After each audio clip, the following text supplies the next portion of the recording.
What do you want to tell us about today, Giles? Oh, I don't know about tell you about, but my thoughts.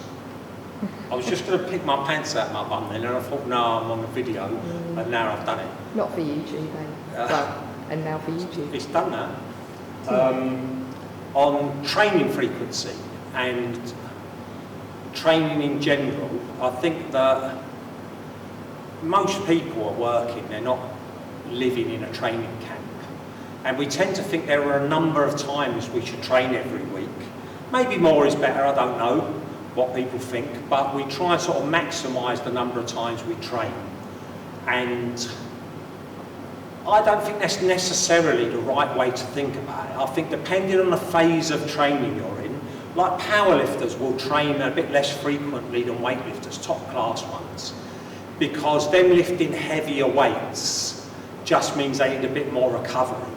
So in general, if you're on a technical phase where you're doing loads of snatches and clean and jerks, you should probably train more frequently than when you're in a strength phase, when you're doing heavy squats, maybe heavy pulls or even deadlifts. Big strength exercises needs less frequency of training. So if you plan your training to be like we were, a sort of general prep phase, then a strength phase, then a transition which is a mix of both, and then just really much more lifts coming up to a competition, it doesn't necessarily hold that you should be doing 3 times a week or 5 times a week or whatever for all of those phases of training.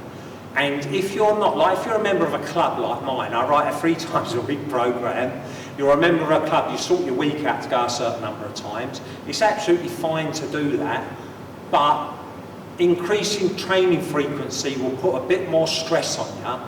And if you're maybe plateaued, it might be that you want to add a workout a week, so go from 3 to 4 sessions a week, but you might just want to do that for a month and then drop back to just get that boost from that extra training.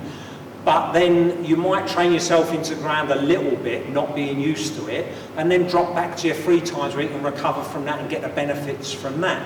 So I think that trying not to be too, rigid about your training. Like we do train in a squat program, you expect some weights to be lighter for more reps and heavier weights on other days and to have recovery days. The same goes for a bigger time scale where you might have 6 weeks where you're really going to put it on yourself and maybe train 5 times a week, and then you might have the next 6 weeks where you expect to gain the benefits from that by maybe having twice a week for a week to get over it, and then 3 times a week for another 5 weeks so that you're recovered well. So just thinking of training frequency more flexibly and what it actually does, which is put more stress on you, and it doesn't have to be rigid. Sometimes we want to put more stress on ourselves, which is how we get better. We recover and we supercompensate, they say, don't we? We overcompensate for the stress we've put on and get a little bit stronger. And sometimes we want phases where we want to pull that back a bit and give ourselves a chance to really fully recover and get the benefit of that work we've done. So thinking of your training frequency a bit more flexible, I think will help you get more results. And bearing in mind things like if you go from 4 days a week to 5 days a week training, you're also losing a recovery day or a rest day. You know, a day you don't train, because recovery really is getting down the gym and doing a little bit of stuff. So you're losing a rest day. So as well as training more, you're resting less. It is different to do more in your 3 days a week than it is to add an extra day and do exactly the same amount of work but over 4 days. So these things, they're not cut and dry, and I think it's usually a good idea to try and get yourself fit enough to train a little bit more frequently. A way to do that is to see, I'm using 3 times a week as an example because it's our base down here. If you're training 3 times a week, take that 3 times a week of work and spread it over 4 days a week and say you get on for a couple of weeks, and then add a little bit to that. So it doesn't mean by training 4 times a week you're training 1/3 more stuff than 3 times. You might just do 10% more but at a higher quality over 4 workouts. You might get the opportunity to do some more accessories. you wouldn't be the only person to just do their accessories as a bit of an afterthought. And if you've got more training sessions, you might do the same amount of work in your classic lifts, your lifts, pulls, squats, but then you might reserve yourself a little bit more time to do accessories at the end of a workout, and you'll get benefits from that. So I think the point in this video was just to think flexibly about training frequency. Don't just think 6 times is better than 4 or whatever. It depends what training you're doing. And just because the first time I trained 6 days a week, I trained 6 days a week for a while and then it made me ill. And it wasn't that I couldn't handle it, it's that I couldn't handle it for an extended period of time. I did it, I think, for a month and then dropped back to 4 for a month. No scientific reason for that. That worked well for me, and then I slowly introduced it like that, and I've got my training frequency up. But it's being willing to just go, it's not, oh, I tried 6 times a week, made me ill, I can't do it. You might well be able to do it, but it might need a bit, think of it like a training program almost. To get better at training frequency, you need to gradually introduce it and be ready to introduce a bit, knock it back a bit, introduce a bit, just like you would in other training. So that's my thoughts just on training frequency, and also overall, how you think of stress and how your training fits into your life as well. If you're going through a stressful period at work, then you probably should lower your training frequency a little bit, because we don't really have training stress and work stress. We just have stress that we can recover from or not.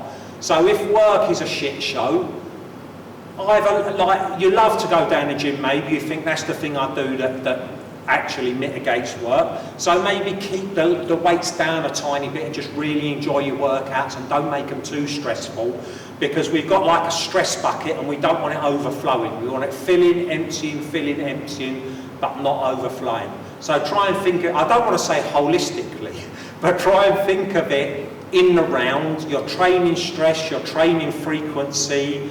Have I got, like, is it a week with a bank holiday? I could fit an extra workout in then, not going to do me any harm at all. Think of it flexibly, and I think you'll get more out of your training. George, any thoughts? I agree.